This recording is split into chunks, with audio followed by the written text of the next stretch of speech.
right, good afternoon, everyone, and welcome back to Oxygen for the Soul. This week's parasha is a powerful one. We go through a lot of the laws of Shabbat, the idea of taking a census, machzir a shekel. We go through the story of Moses coming down the mountain with his Karen Or, his rays of light. We also go through the unfortunate episode of the golden calf. There's no question that every parsha has tremendous amount of wisdom and insight inside of it, where we can learn about how we can become bigger, better, greater human beings. But there's the simple things in the parsha, like the small things in the parsha that we often overlook, which is where I find most of the real great depth actually comes from. So what I want to do is I want to double click on this idea of the census in the beginning of the parsha. Okay, parsha begins with as follows. It says, Ki Moshe lemor. He says, Ki Tissa et rosh b'nei Yisrael. Right? When you come to count all of the Jewish people, okay? V'natnu ish kofer nafsho laHashem bifkod otam. Right? You're going to go ahead and each person's going to have to give a ransom, right, for his life to Hashem, to God. Why? V'lo yebem neged bifkod otam. So this way there won't be a plague when they're counted. And then the question is, well, what's going on over here? The Torah is telling us that we have to count the people. We got to do a census, right? And then it's telling me, by the way in which you do this census is by giving a coin, right? Ze yitnu kol ha'over al pikudim machzir shekel. Every single person who wants to be counted has to give a half a shekel, b'shekel hakodesh, the holy shekel.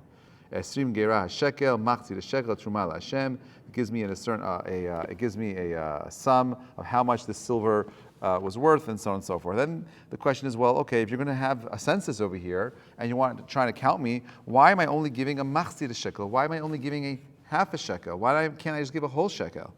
Pasuk continues. It says, Kol ha'over al ha'pikudim miben esrim shana v'mala yiten truma. Who gives these shkalim? Who's counted? 20 and up. And then it says, Ha'ashir lo yarbeh. The wealthy should not give more. V'hadal, and the poor, lo yamit mimachzir shekel. No one should give less than a half a shekel. Doesn't matter how rich you are. Doesn't matter. Letet et trumat Hashem lekaper al nafshotechem. You have to give a offering to God to redeem your lives. Okay. Lekachta et hakesef hakipurim. Take the money and you give it to the Ohel Moed, and so on and so forth. This is your donation. You're making a pledge to build this tent. Now, the question is why? Why is it set up this way? Now, let's just have a quick discussion very briefly about the function of money. Okay? In Judaism, money serves one integral purpose. Okay? It's to allow things to move through a system. That is the function of money. The function of money is so that we can move things from point A to point B very, very rapidly. You have a bunch of goods. I want the goods. There's a fair exchange over here. I give you the money. You give me the goods. Yofi tofi. Everyone's really happy, right? In Hebrew, you call it kesafim, right? In Aramaic, you call it damim, which means blood. Kesafim, kesef, right? Comes from silver. The idea that this is something that has intrinsic value behind it, okay? So the function of money, also known as zuzim, things that make things move. The reason why it's compared to blood is because blood is a circulatory force in your body. It's what moves all the nutrients in your body around. The function of money is to move things around. By the way, this is why right now, because of the inflation we're going through, the government is going out of its way to raise interest rates. They want to slow down the circulation of money. The more expensive money is, the harder it is to circulate it. When we're going through economic challenge, you want the rates to come down so that you could make the circulation better. You want more money in the system. Create business. But the function is circulation. Bitcoin is this new phenomenon that was designed to give people the ability to have full control over their money. Because once it's fiat currency, it's owned by the government can go ahead and decide how you use your money, where you use your money, and so on and so forth. But the shekel HaKodesh is a little bit different, okay? Its function over here wasn't about just moving things around. It was about giving people an identity. And I think this is if you listen to this idea, this is a very powerful idea. Ready?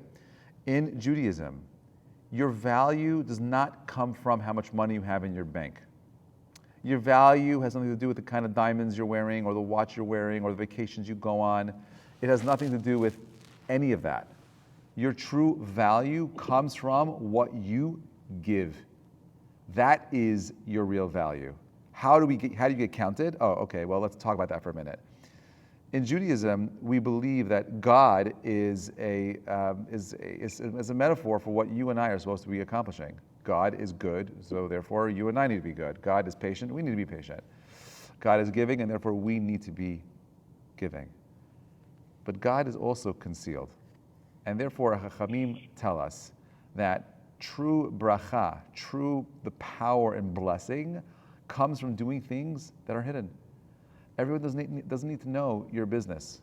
Everyone does not need to know who you're giving, what you're doing. Do things in a way that's under the radar. As Rabbi Mizrahi says, low key, right? Do things under the radar, and if you allow yourselves to do things under the radar, that is where bracha comes from. Since Hashem is the source of all bracha, He is the ultimate source of all blessing in the universe, then you and I need to emulate that. How does He bring blessing into the world? He is concealed. He is not seen. He is not revealed. The blessing comes. Oh, but I made a donation, and then I need money. I'm having a hard time, a hardship. Everything comes at the right time. How do you give? You have to give with humility. What do you give? A machzit shekel. It doesn't matter how much money you have. It doesn't matter, where you're coming from. It doesn't matter who your daddy was or what he donated. What matters, in order for you to count, is you got to give a chetzi, which means you have to have the humility to recognize that you are incomplete, that your greatness comes from your ability to be humble. This idea is expressed most beautifully in the first Mishnah, in the third chapter of Perashat Ki Tissa, the Ethics of the Fathers. And over there the Mishnah says, Adam yistakel b'shlosh dvarim v'lo yavo adei chet. A man should look at three things to avoid all sin. What are the three things that he should be focusing on?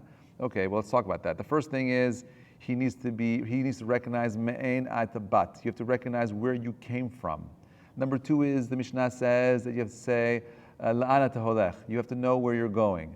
And lastly, da lifnei mi liten din v'cheshbon. Know before whom you are going to give your accounting of your life. Let's break these three things down, because I think they're very much correlated to the parsha over here as well. On the one hand, that first step, right, knowing where I come from, well, what does that mean? Does that mean I need to know the geography, the historical place? And that's not what the Mishnah is talking about. The Mishnah is reminding us that you and I, our success was built on the shoulders of giants. That so much of the blessing that we have came from everything before us. And therefore, da ma'ayin bat is supposed to work like this. I need to look back at my parents and be appreciative for everything that they gave me. I would not be who I am today without what my parents did for me. Da ma'ayin bat is supposed to get you to a place where you say, you know what, my parents, they're so amazing, they gave me so much, and so much of what I have came from them, but where did they get it from?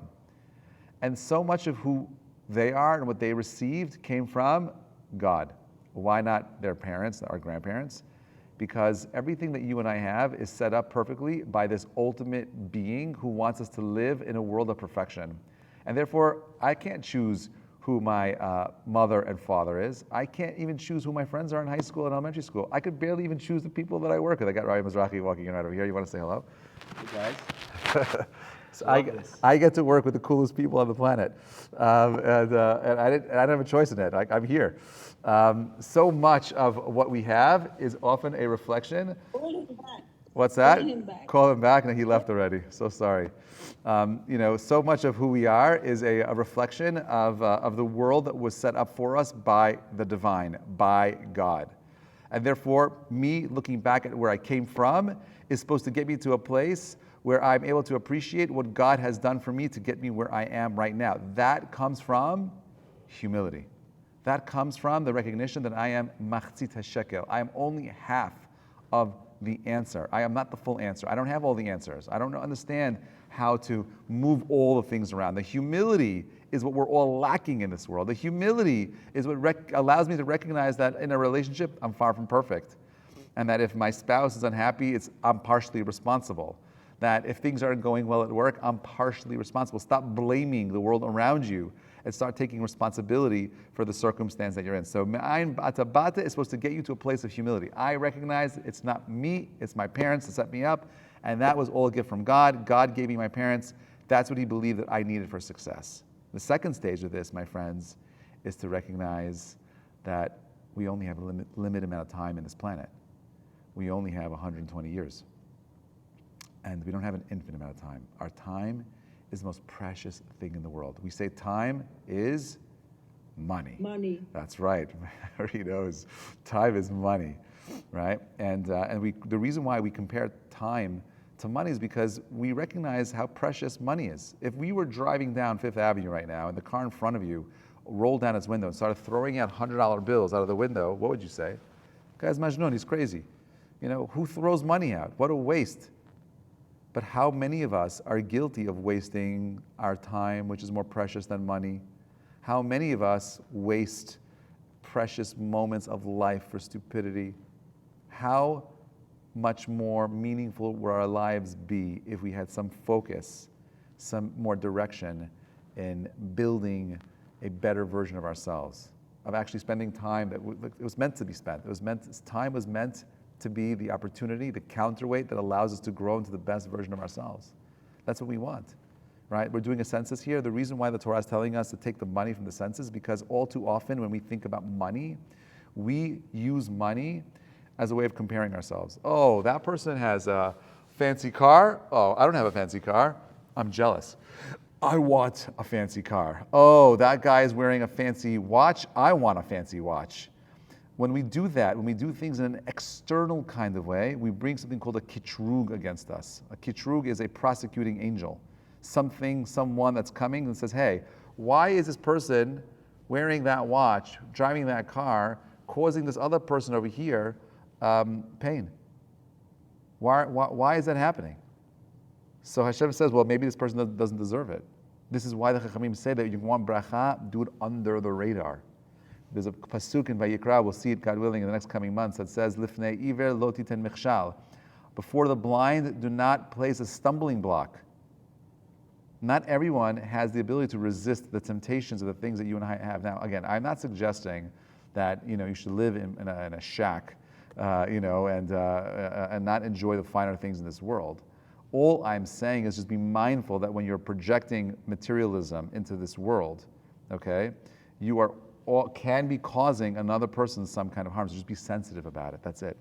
And as long as you're using those things as a way of elevating the material into something more, as long as you're coming from the perspective of a machzit shekel, I'm only half, and everything that I have is really not just about what I'm taking from the world around me, but in something much more profound, something much deeper, something that I'm taking so I can give back to the world around me.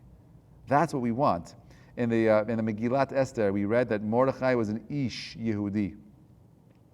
And the Vilna Gaon tells us that the word Ish is a level of a man, that there are 5 different words used to describe man in the Tanakh. One is Adam. Number 2 is a Gever. Number 3 is Enosh. Number 4 is Ben Adam, and last is Ish. And there's a hierarchy here. Adam is being the lowest, okay, expression of man, whereas Ish is the highest expression of man. Enosh is in the middle. And these are different words that we use to describe man. Mordechai was an Ish Yehudi because Mordechai reaches the highest level of what it means to be a man. Well, what does the highest level actually look like? Well, let's break the word Ish down. The Aleph, Yod, Shin, the 3 letters that make up the word Ish. Aleph always represents the divine. Yud represents God's name. The Shin, right, on its own, it has to do with our speech, right, our tongue, Shin, right? But you take the Yud out, you take God's letter out of the Ish, you're left with Esh, you're left with fire. Now, I don't know if Rav Noach, the founder, the dean of Eish HaTorah, had this in mind, but I wouldn't be surprised if he did. He calls his yeshiva Eish HaTorah, right, the fire of Torah. What does that mean? He's not thinking about like a flame that's coming in and burning everyone up inside. Certainly that's not what he wanted. He was creating an outreach yeshiva. So why did he call it Esh? The nature of fire, this is based on the Maharal of Prague. He says that the nature of fire is that fire could only exist in a state of taking. The fire could only exist when it's consuming. It cannot exist without some material that is giving itself over to the fire itself. Its power is its power of taking. And what does it do? It takes the material and it expresses the best parts of it, its energy, and pulls it out of that object into these beautiful illuminating flames. All right? The flames give me light, it gives me the ability to see through the darkness, it gives me heat, it gives me power, it gives me the ability to cook and create, and so on and so forth. And this is what Ish is about. To be a Ish in Judaism means that you are not just a consumer. To be an Ish in Judaism is that you consume for the sake of producing. The highest expression of a human being is someone that takes so that they can give back. In Judaism, you're only counted. You count when you give, not when you take. And this is such a powerful idea. It's constantly being beaten down onto us. If you look at the end of the parasha, when the Jewish people are struggling with the chet of the egel, where they're standing there and they're involved in the golden calf, what do?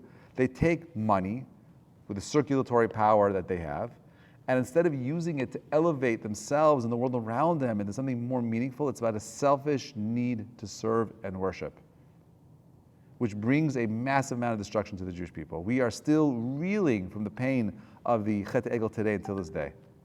We're still dealing with its effects, because what does it really mean? The Chet Egel was Jews choosing superficiality over meaning. I don't want a real relation with God. I want a relation with God that I can control on my terms, not on God's terms. That's what the Chet Egel is. We are still suffering from this disease today. I believe that there's a God. Hello, did you know that if you take the mass of the moon, okay, and you want to fill up the gap between the Earth and the moon with moons, you would take 108 moons to fill up the gap, the space between the Earth and the moon. Crazy, right? That's it. 108 moons, you could walk from Earth into the moon, okay? This is the cooler part, right? This is the crazy part. If I want to fill the gap between the Earth and the sun with suns, how many suns would I need to fill the gap between the Earth and the sun? That's right. 1 million. 108 suns between the Earth and the sun. Is that an accident? That the same exact number of the mass of these two luminary bodies in our solar system have the exact same amount of mass and distance between the Earth and the moon and the sun? You think this is an accident? God is the ultimate watchmaker. Every gear is put into a perfect sphere to allow perfection to express itself. But we don't see him. He's there. He's waiting for you to, excuse me, he's waiting for you to uncover, pull back the curtain, which is what Purim was all about. Kimu v'kibu, the Jewish people finally accepted God for the first time without all the fanfare, the light show of Egypt and the splitting of the ocean and the miracles of the temple. They finally got it through their heads. And the only reason why they could get there is because of the humility of the fact that they were about to be obliterated. This time that we're in right now is so super special. It's the holiest month that we could be in. The month of Adar is super special. We say, Mishanichnas Adar marbim b'simcha. We're supposed to increase our joy, right? And I'm not saying go out and increase your joy means going out and drinking more and partying more. The joy that I am referring to, and what I believe Chachamim are referring to, is the joy of knowing that you're using your time in a meaningful way. The joy of living your mission. The joy that comes from recognizing that every moment of who I am is aligned with what I need to become. That is what this time is about. And if you do it right, you know what happens next? You could actually celebrate the month of freedom in the month of Nisan. You could truly be free. But if your whole life you're only thinking about making money to take, it's all about what how you can compare yourself to the other people around you. And your mindset is not a mindset of giving. It's not a mindset of being a machatzit hashekel. All you are doing is recreating the chet ha'egel. You've lost the actual understanding of what this parasha is about. When you count the people, you want to be counted, you got to be a giver. That's just the way it is. You want to understand where the destruction comes from? The destruction comes from, I don't care about the rules. I want to operate on my own understanding of reality. I will define reality. I'll write my own script. It doesn't work like that. You see, if you're in a relationship and you're in a healthy relationship, you know that your spouse and you will often get into many disagreements. And it's frustrating. Well, she wants something and I want something. She wants to go there and I want to go there. How do you resolve it? The only way to resolve it, the healthiest way I would argue to resolve it, is to recognize that your spouse's wants and needs are actually an expression of your wants and needs. When you could actually get yourself there, to that place where you recognize that the highest value in a relationship is not independence. I want to be independent. I want to be independently wealthy. I want to be an independent scholar. It doesn't work like that in Judaism. You want to be a scholar, you need a chavruta, you need a learning partner, you need a rabbi, you need someone else you got to go to. You always have to have the humility to recognize that you can never do it on your own. You want to be a human being, you say the bracha, Yotzer ha'adam, under the chuppah, blessed are you, the Lord, for creating man. Why? Because it's only when you are finally married, when you recognize you're two halves of a whole, that you can complete your full mission in this world. But the greatest challenge in marriage is my identity versus my wife's identity, my want versus her want. My friends, the goal of marriage is to recognize that her wants and your wants are really one. The thing... Rabbi, incredible article in today's Wall Street Journal talking about an 85-year Harvard University study on happiness. Have you heard of this? No. I'll send you the article.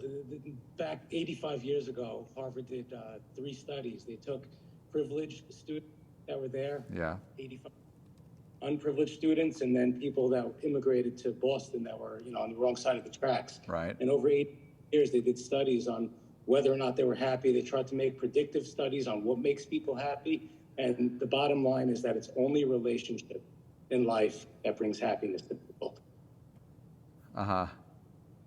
Wow. So you see, this is we don't need an 85-year longitudinal study on of what brings people happiness, because we've been saying this for the last 3,300 years, right? Just like we are aware of like the Rambam 900 years ago writes the exact measurements of the moon.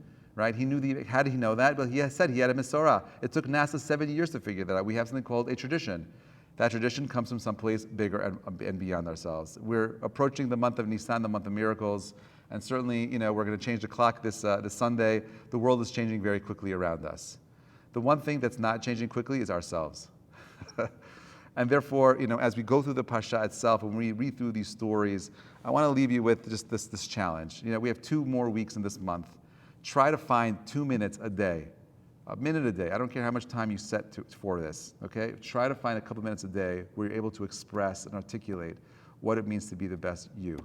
Try to express and articulate, if you're in a relationship, how your spouse's wants and needs are actually an expression of your own.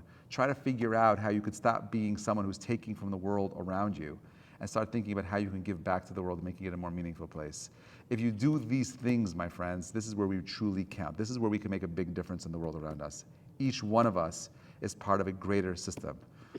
People that are on this call today, you don't know each other. I know each of you separately, okay? And I could tell you that if we were in a room, you would all find that you have a cosmic connection, okay? We're all in this together.